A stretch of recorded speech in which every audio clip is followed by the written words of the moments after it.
Pirko oğlum, ya götürün dostlarının dadına üylenemesini. O bekleyecek. Elbet ki Mamo. Gideriz.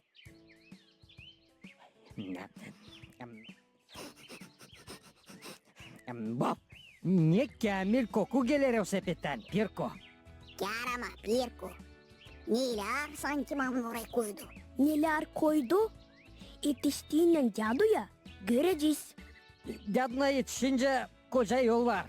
Benim bağırsaklarım sonra uzadı. Benimse bağırsaklarım fırlı oynayarlar. Pirko.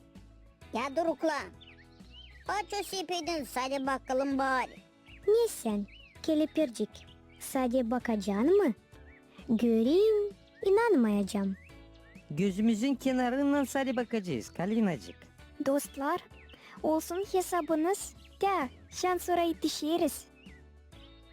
Cadı, Mamu'yu iğnelemesini yolladı. Hey, sabırsız bekleriz. Bakalım ne var o sepette. Wow. Ağzım sulanır sonra.